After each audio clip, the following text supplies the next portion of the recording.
The discovery that changed everything. The massive space station, Omega-7, floated silently in the void between star systems.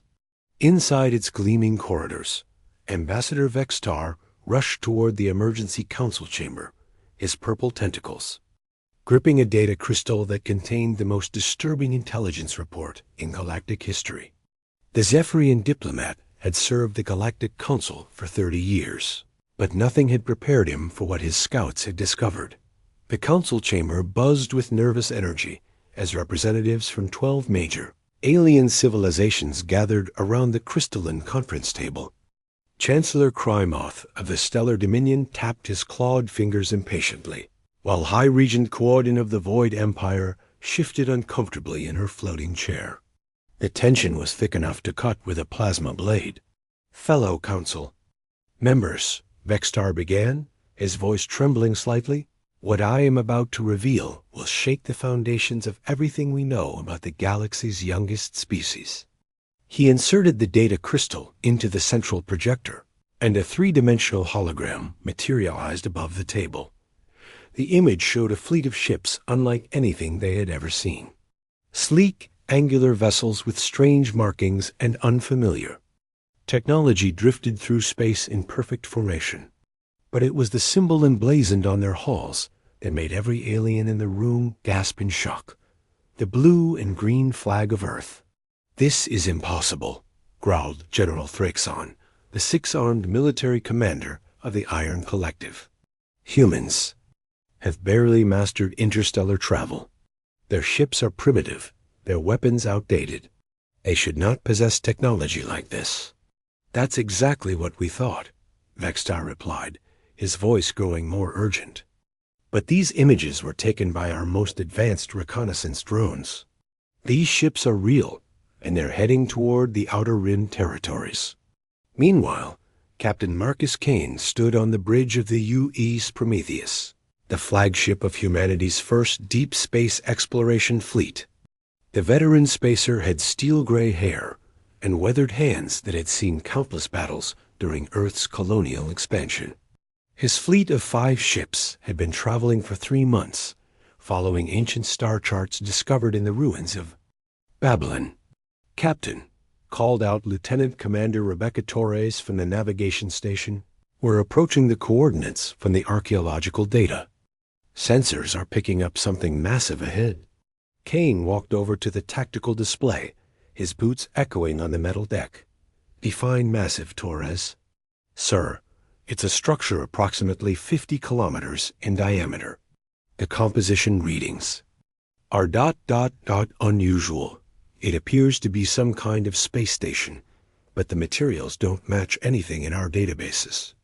Dr. Jonathan Hayes, the fleet's chief archaeologist, looked up from his research console with excitement gleaming in his brown eyes. "Captain, if this is what I think it is, we may have found the source of those ancient human artifacts we discovered." "On Earth." "Explain, Doctor," Kane said, his curiosity piqued. "The star charts we've been following weren't just maps. They were a breadcrumb trail left by an ancient human civilization.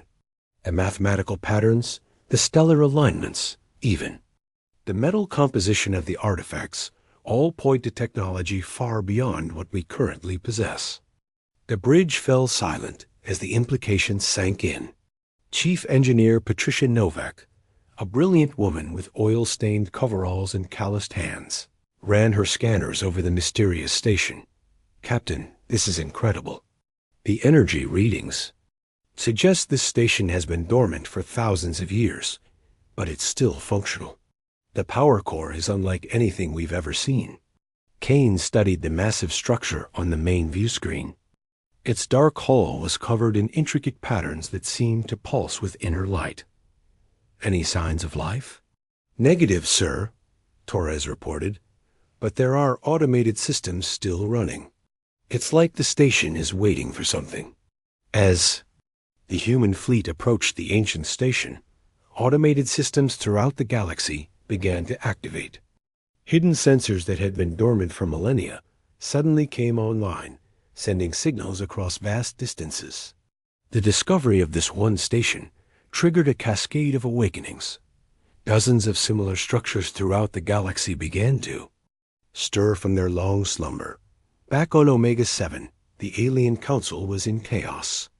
More reports were flooding in from across their territories. Human ships were appearing everywhere, all of them displaying technology that should have been impossible for such a young species to possess. "How many ships are we talking about?" demanded High Regent Quodin, her multiple eyes darting nervously between the incoming data streams. "Current count is 47 vessels," Extar replied, his voice barely steady. "All of them are approaching strategic locations throughout our space. Ancient ruins, abandoned colonies, sites we've avoided for centuries because of their strange energy readings."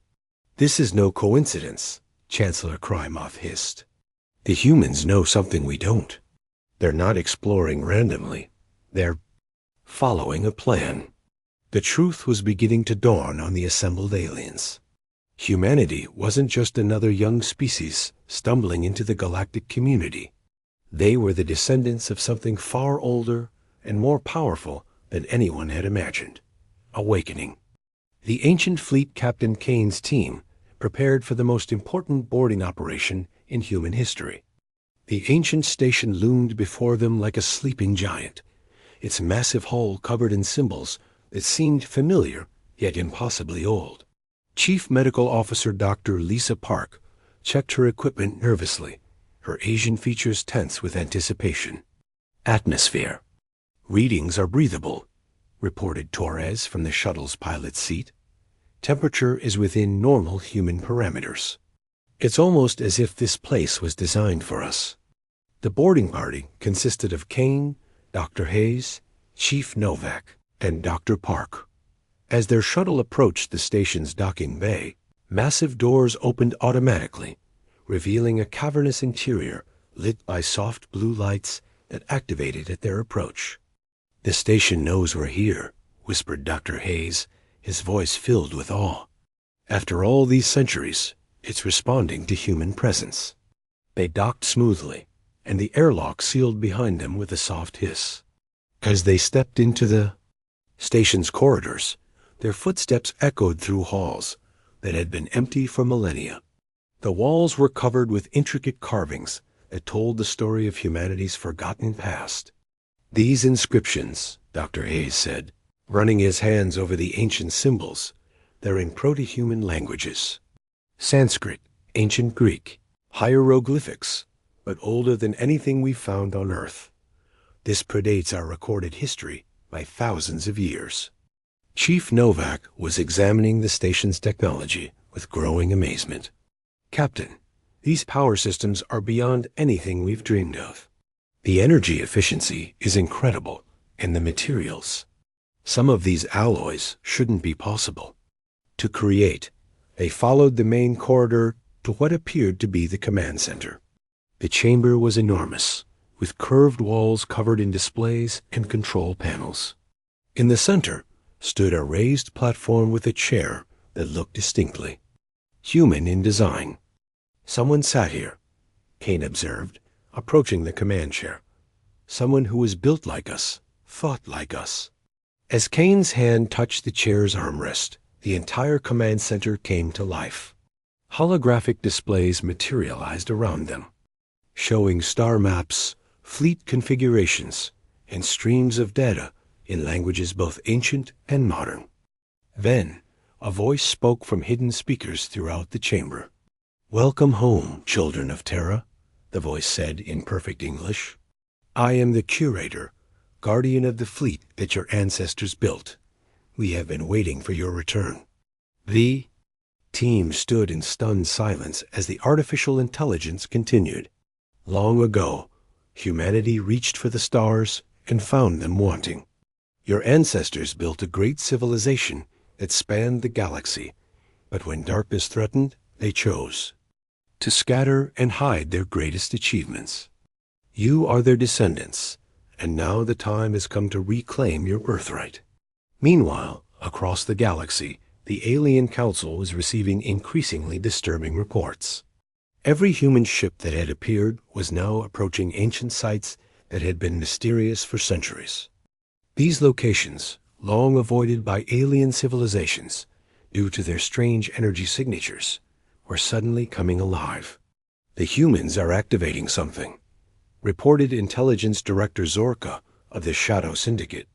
Our deep space monitors are detecting massive power signatures from locations we've never been able to approach safely.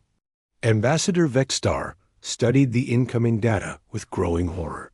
They're not just visiting these sites, they're awakening them.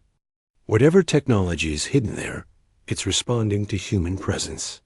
On the bridge of the Prometheus, Captain Kane was learning the true scope of humanity's hidden legacy. The curator's holographic form appeared as a tall, dignified figure. In ancient robes, its face bearing the weathered features of countless human generations. The ancient truth revealed, the curator led Captain Kane's team deeper into the ancient station, through corridors that hummed with awakening power. The walls displayed holographic records of humanity's forgotten golden age, vast cities floating. In space, terraformed worlds blooming with earth-born life, and fleets of ships that dwarfed anything the current galaxy had ever seen. Your ancestors were not conquerors, the curator explained as they walked through a vast archive chamber.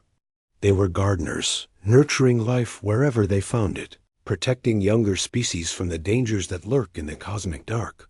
Dr. Hayes was recording everything, his hands shaking with excitement. This changes everything we know about human history. We weren't just another species that developed spaceflight. We were the galaxy's first great civilization. Indeed, the curator confirmed. But greatness came with responsibility. When the Devourers arrived from the void between galaxies, humanity faced an impossible choice. Fight and risk the destruction of all life, or sacrifice their empire to preserve the future. They entered a chamber filled with crystalline memory. Cores, each one containing the experiences and knowledge of ancient humans. The curator gestured to the vast collection.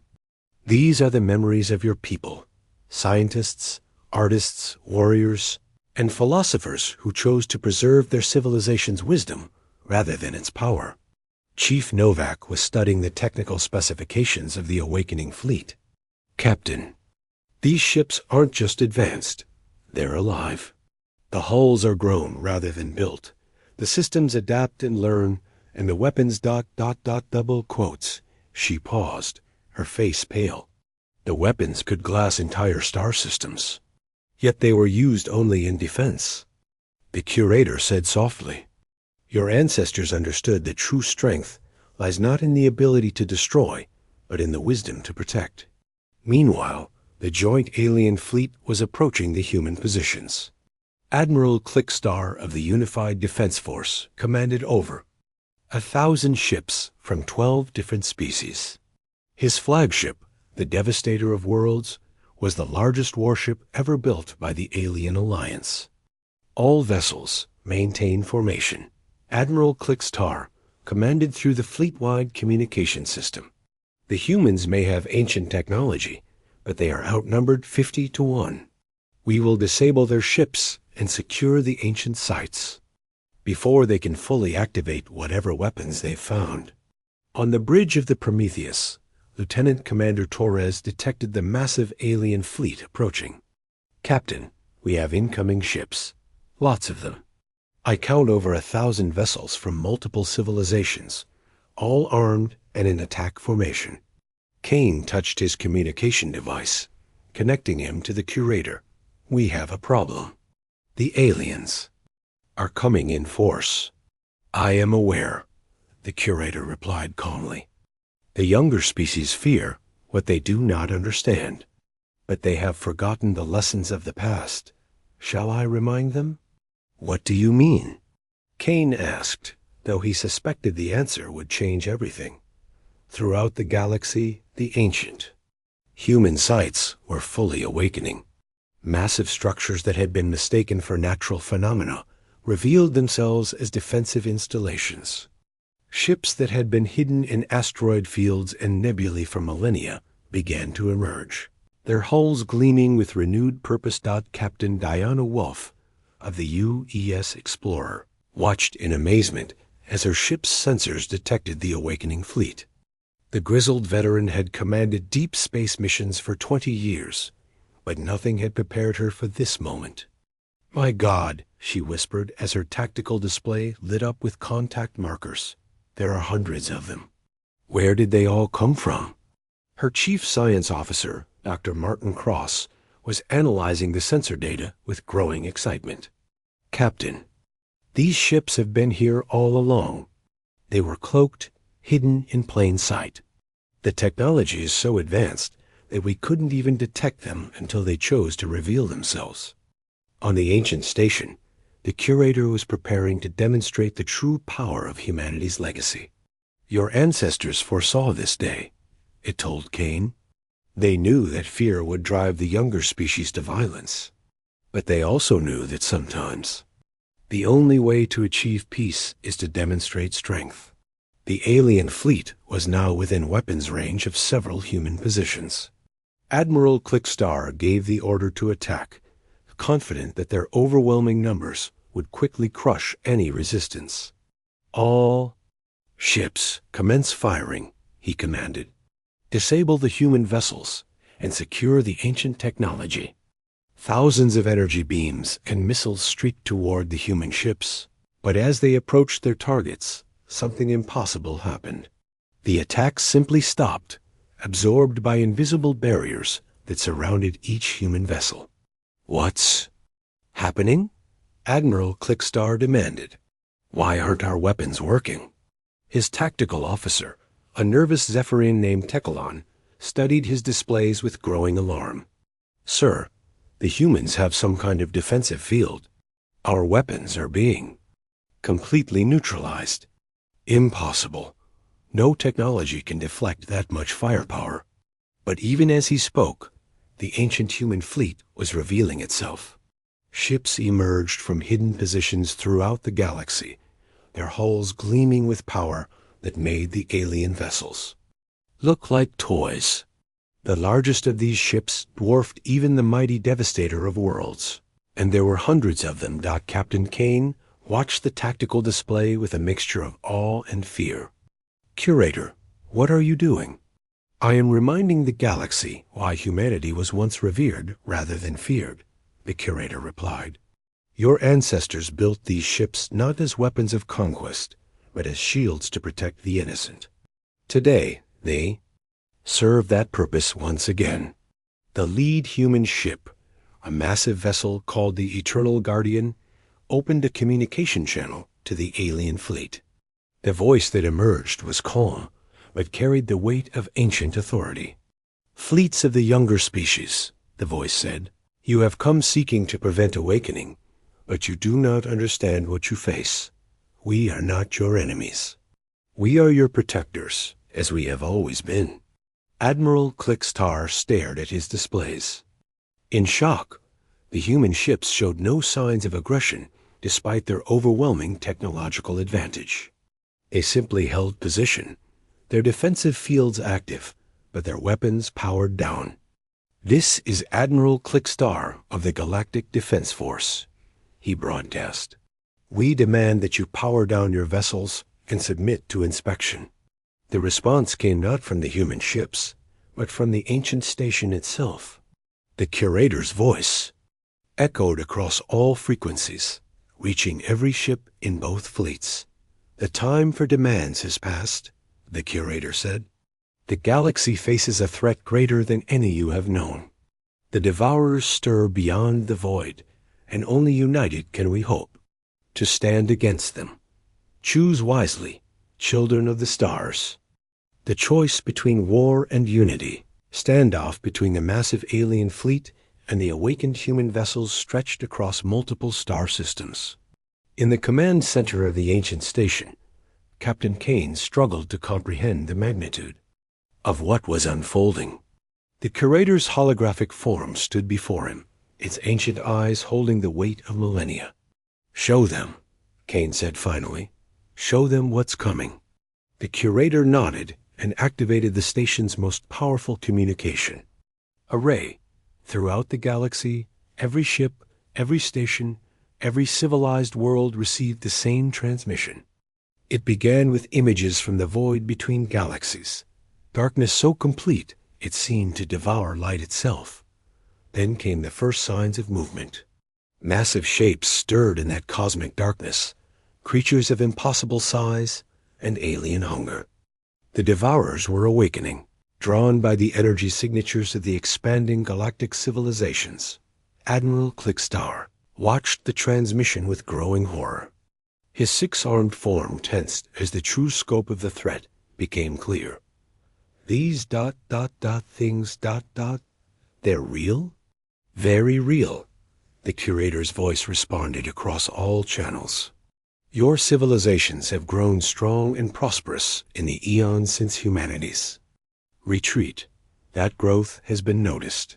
The devourers feed not just on matter and energy, but on consciousness itself. The more advanced a species becomes, the more attractive they are to these entities. On the bridge of the UES Liberator, Captain Sarah Mitchell watched her crew's faces as they processed the information. The tough-minded officer had led humanity's second exploration fleet, and her ship had been investigating ancient ruins on the galactic rim when the awakening began. Captain, her communications officer, Lieutenant Jake Morrison, reported with a shaking voice, "We're receiving data from the deep space monitoring stations.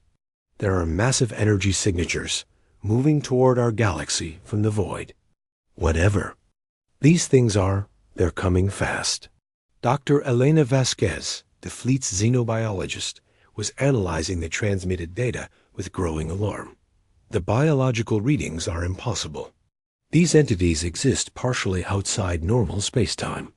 They're not just aliens.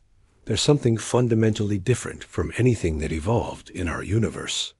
The revelation was having its intended effect on the alien fleet. Ship after ship was reporting confusion and fear among their crews. The idea that humanity had been protecting the galaxy for millennia, rather than threatening it, was a paradigm shift that many found difficult to accept. Chancellor Crymoth of the Stellar Dominion was the first to break the silence. If what you say is true, then why did humanity hide? Why not unite the galaxy against this threat from the beginning? The curator's response carried the weight of ancient pain, because unity cannot be forced, only chosen. Your species had to evolve naturally, develop your own strength and wisdom. If humanity had remained dominant, you would have become dependent children rather than equal partners. The choice to face this threat must be yours. General Thraxon, despite his military training, was struggling with the implications. You're saying that all our conflicts, all our territorial disputes, all our competition for resources, it's all meaningless in the face of this threat? Not meaningless, came the reply from Captain Victoria Stone of the UES Pathfinder. The veteran explorer had spent her career studying ancient civilizations and had been among the first to understand the true nature of the ruins they had discovered. Your conflicts made you strong. Your competition drove innovation. Your diversity created solutions that no single species could have achieved alone. The alien fleet was fragmenting as individual commanders struggled with the decision before them. Some maintained aggressive postures, unwilling to accept that their fundamental understanding of galactic politics had been wrong. Others began powering down their weapons, recognizing the futility of fighting against technology they couldn't comprehend. High Regent Quaden of the Void Empire made the first move toward reconciliation. Human vessels, this is High Regent Quaden. We ... We need proof. Show us these ancient defenses. Show us what our ancestors faced. The response came from the Eternal Guardian, the massive flagship of the ancient human fleet. Its captain was an AI construct that had been awakened along with the ship, carrying the memories and personalities of 1,000 human commanders from the Golden Age. Proof will come whether we provide it or not, the ancient AI replied. But if you wish to see what your species have been protected from, look to the edge of the galaxy. The first scouts are already here. Every sensor array in the region turned toward the galactic rim, and what they found chilled every sentient being to their core. Dark shapes were moving through the void, each one larger than a space station, each one radiating an aura of wrongness that made advanced AI systems shut down in self-preservation. "Dear God," whispered Dr. Cross from the Explorer, "they're already inside our galaxy." The curator's voice carried new urgency. "The first wave has arrived earlier than predicted. The recent awakening of the ancient technology has accelerated their approach. We have perhaps days before they reach the inhabited systems." "Captain." Kane made a decision that would echo through history. "All human ships, stand down weapons and open your databases to the alien fleet. If we're going to survive this, we need to work together." The gesture was not lost on the alien commanders. Admiral Clickstar, despite his earlier aggression, recognized the significance of the moment. "All ships, stand down from attack posture. We need to talk." The next several hours saw the most intensive information exchange in galactic history. Human ships shared their ancient databases, revealing technologies and strategies that had been developed over millennia of conflict with the Devourers. The alien civilizations contributed their own innovations, advances in shield technology, weapon systems, and tactical coordination that had been developed through centuries of competition and conflict. Dr. Hayes, working alongside alien scientists for the first time, was amazed by the synergy. The diversity of approaches is incredible. Each species has developed solutions to problems that others never even considered. Together, we might actually have a chance. But even as the alliance began to form, the Devourers were moving deeper into the galaxy. Their scouts were probing the outer systems, testing the defenses, learning about the species they intended to consume. The first contact came at a remote mining colony on the edge of Zephyrian space. The automated distress beacon transmitted for exactly 17 seconds before going silent. When rescue ships arrived, they found the entire system empty. Not destroyed, not abandoned, simply empty, as if nothing had ever existed thereat. "All, this is what we face," the curator announced as the horrifying data was shared across both fleets. "The Devourers don't just kill, they erase. They consume matter, energy, and information itself. Every being they encounter is not just destroyed but forgotten, removed from the fabric of reality itself." The magnitude of the threat finally convinced even the most skeptical alien commanders. This was not a political dispute or a territorial conflict. This was a fight for the very existence of consciousness in the galaxy. "What do we do?" asked Captain Wolf, her voice steady despite the fear that gripped every soul present. "We do what your ancestors did," the curator replied. "We fight. We protect. We survive. And we make sure that the light of civilization continues to shine, no matter how dark the void becomes." The battle for everything. This ancient human station transformed into the command center for the greatest military alliance in galactic history. Representatives from every major civilization worked alongside human officers, their differences forgotten in the face of the approaching darkness. Captain Kane found himself at the center of it all, coordinating with beings he had never imagined he would call allies. "Status report," Kane called out as he entered the Joint Command Center. The chamber now buzzed with activity as dozens of species worked together to prepare their defenses. Admiral Clickstar, his 6 arms managing multiple tactical displays simultaneously, looked up from his station. "The Devourers have consumed 12 outer rim systems in the past 6 hours. They're moving faster than our worst projections." Commander Helena Brooks of the UES Vanguard was coordinating the evacuation efforts. The brilliant tactician had been promoted rapidly as the crisis escalated, her ability to think in 3-dimensional space proving invaluable in planning defensive strategies. We've managed to evacuate most of the civilian populations from the projected path, she reported. But, Captain, the refugee ships are reporting something strange. The people who escaped the consumed systems, they're having memory problems. They remember leaving, but they can't remember what they left behind. Dr. Park, who had been studying the devourer phenomenon, looked up from her medical scanner with a grim expression.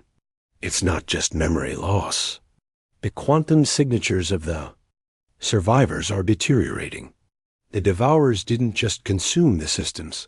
They're consuming the very concept of those systems from reality. The implications were staggering. The enemy they faced didn't just kill. It unmade things at a fundamental level. Every victory for the devourers made it harder to remember what had been lost. High Regent Quoden, her multiple eyes focused on the strategic displays, raised a disturbing question. If they can erase systems from existence, what happens if they reach the core worlds? Will we even remember our own civilizations? The curator's holographic form materialized beside them, its expression grave. This is why the ancient humans developed the archive protocol. Every ship, every station, every world must maintain quantum-isolated memory banks. We cannot prevent them from consuming reality, but we can remember what was lost. Chief Engineer Novak was working frantically to implement the archive protocol across the joint fleet. The technology is incredibly complex. We're essentially creating pockets of stabilized spacetime within each ship's memory core. It'll protect our records, but it won't save the people. Then we make sure they don't get the chance to consume. Any more people, said General Thraxon, his warrior instincts finally finding a worthy enemy. What's our tactical situation? The main display showed the galaxy with growing dark patches where systems had been consumed. The devourers were advancing on 3 fronts, their massive forms moving through space at speeds that should have been impossible. Captain Stone, commanding the Pathfinder from the front lines, transmitted her latest intelligence. The entities are even larger than we thought. Each one is approximately the size of a small moon, and they're accompanied by smaller scout forms that phase in and out of normal space. Our conventional weapons are having minimal effect. The ancient weapons are more effective, reported Captain Mitchell from the Liberator, but we need to get close to use them, and getting close to these things is ... She paused, struggling for words. It's like approaching a hole in reality itself. The curator activated the ancient tactical systems, sharing strategies that had been developed over millennia of conflict. The devourers exist partially outside our dimension. They can only be harmed by weapons that disrupt their dimensional anchors. The ancient human fleet was specifically designed for this purpose.